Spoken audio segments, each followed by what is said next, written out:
Sir Cat, home of brilliant children's books. Meow!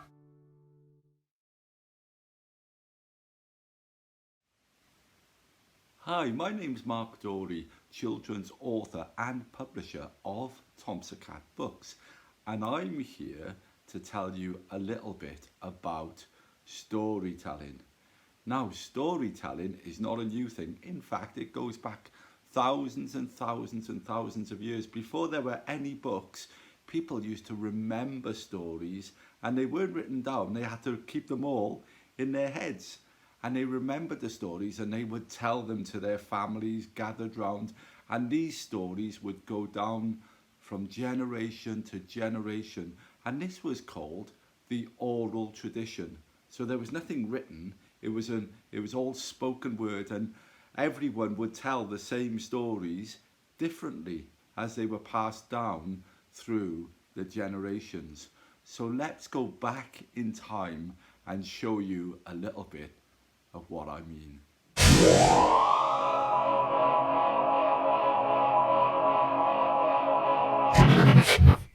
Just imagine you are sitting outside, huddled around a blazing fire. There's not a breath of wind.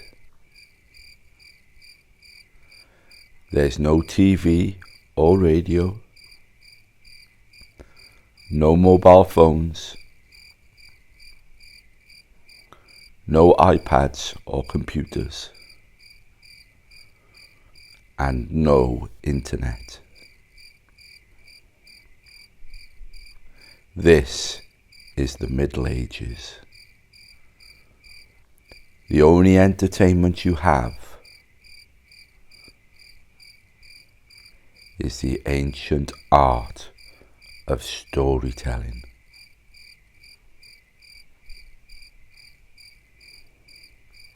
Stories once begun would last for days or maybe even months. Stories of deeds of ancestors long dead, of heroes and villains, of wars and battles, and the conquests of ancient kings. Here the saga was born.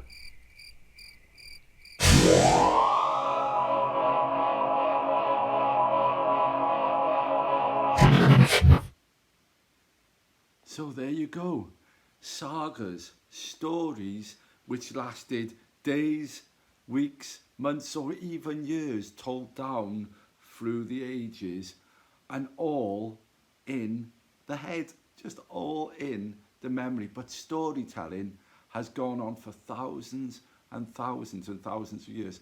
Whereas now we've got loads of books. We got books everywhere, and there's loads of books, and we've produced quite a few books. And what I'm going to do now is I'm going to show you a video of me storytelling Polly's Magic Bubbles. But before I actually shot this video, I didn't know, but my eldest daughter Seren crept in and done a sneaky bit just before, so I thought I'd leave that in as a bit of fun. But here is me storytelling Polly's Magic Bubbles.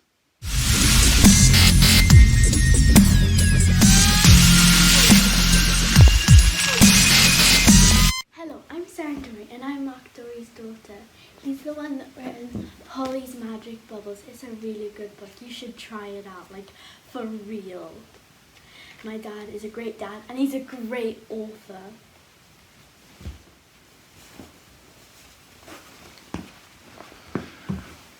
Thank you, Seren, for that surprise beginning there. Well, my name's Mark Dorey and I'm the author and publisher of Thompson Cat Books. And today I'm going to tell you all about Polly's Magic Bubbles. But I'm not going to read from the book. What I'm going to do is I'm going to try and story tell it. So I'm going to miss out bits and bobs because, well, I can't remember everything. But I want to give you a flavour of what the book is about. So what I'm going to do is I'm going to story tell it and you'll see pictures come up which are actually, let me see, which are actually pictures in this book, which you'll actually see come up on the screen. So, right, let's start the book. So this is Polly's Magic Bubbles. I hope you enjoy. Sorry, said the man. They're all gone. All gone, said Polly. But you had 3 left. A blue one, a green one, and a red one. Sorry, I sold the last one a few minutes ago. You snooze, you lose. Well, Polly hadn't snoozed, so she didn't know how she could have lost anything. But lost she had. But you promised!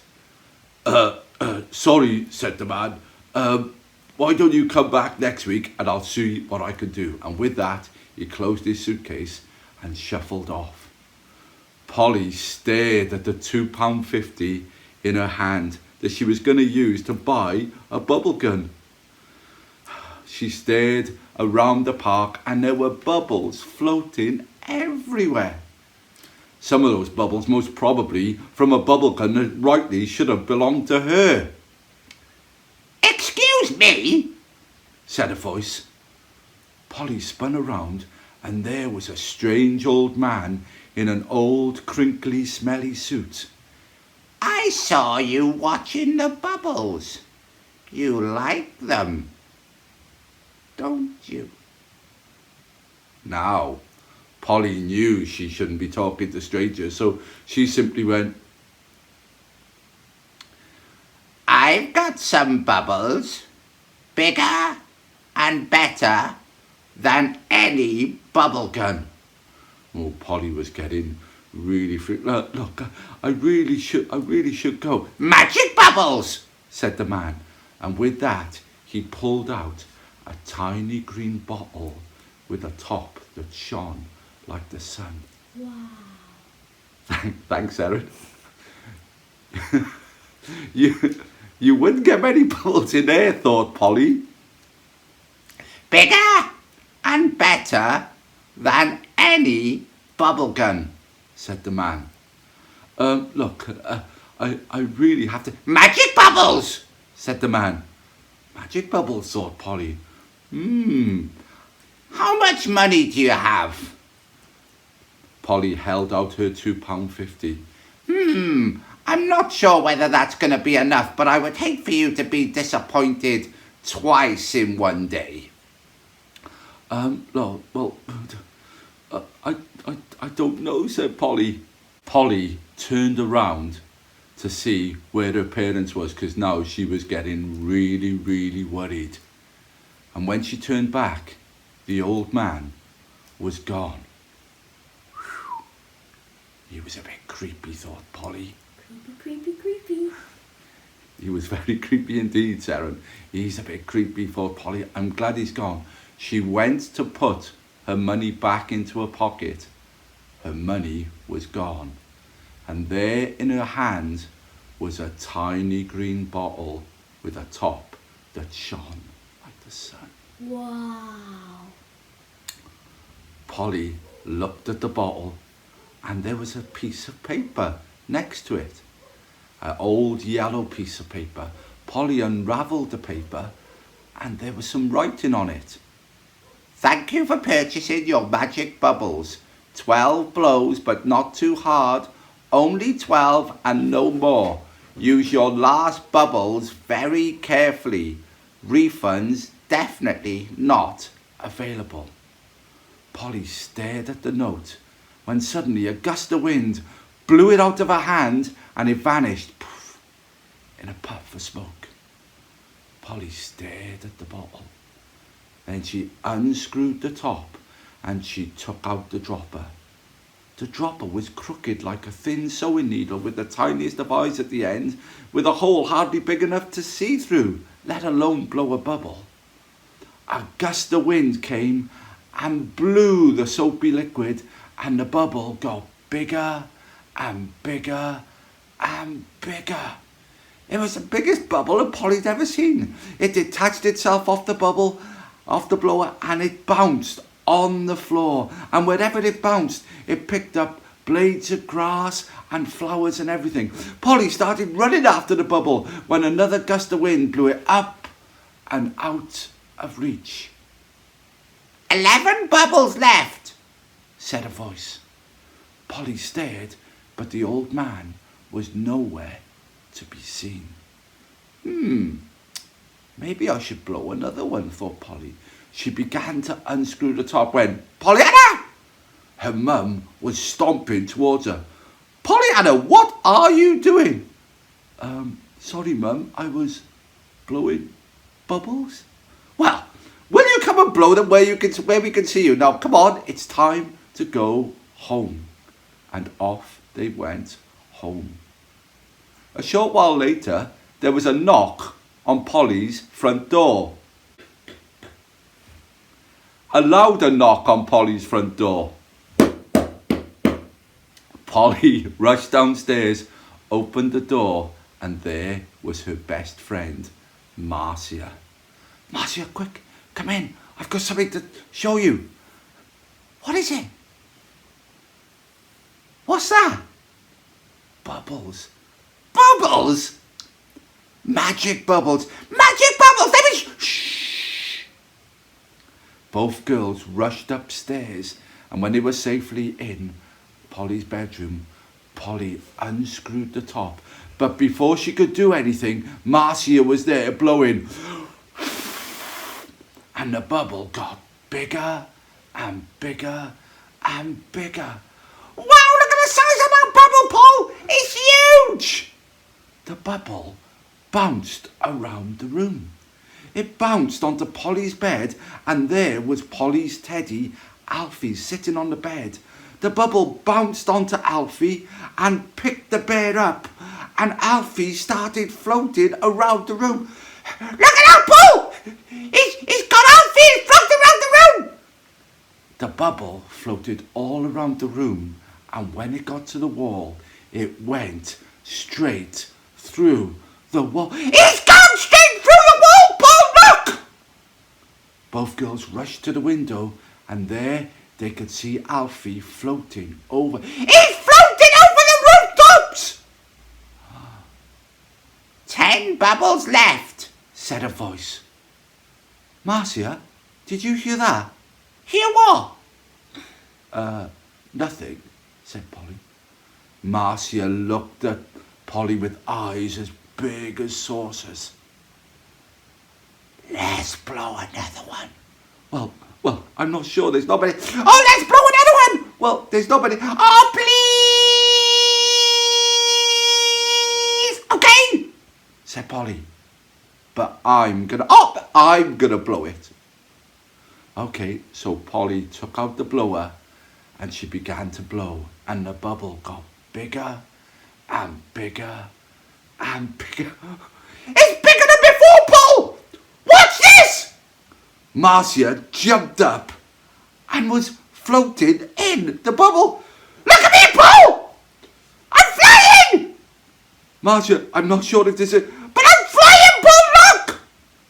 Marcia floated around the bedroom, and when she got to the wall, she went straight through the wall. Polly rushed through the window, and there's Marcia floating and singing, Look at me, everyone! I'm flying! Polly didn't know what to do. What would you do? Well, there was only one thing left to do. She unscrewed the top and she began to blow, and the bubble got bigger and bigger and bigger. Polly screwed the top on. I haven't got a pocket, so I can't put it there. Put it in her pocket and jumped in the bubble. The bubble held her weight, and Bubble floated around the room, and when she got to the wall, the bubble popped. No, it didn't. It went straight through the wall. and Polly and Marcia started floating towards their first great adventure. Dun dun dun! And that is, well, that is a bit of the start of Polly's Magic Bubbles.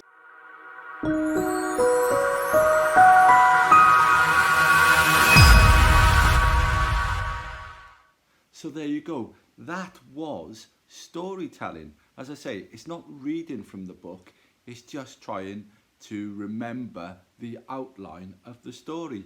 And anyone can do storytelling. I mean, you can remember any of your favourite stories, like the ancient stories like Cinderella or Snow White or Goldilocks and the Three Bears, or even the more modern stories like the Gruffalo or any other story you like.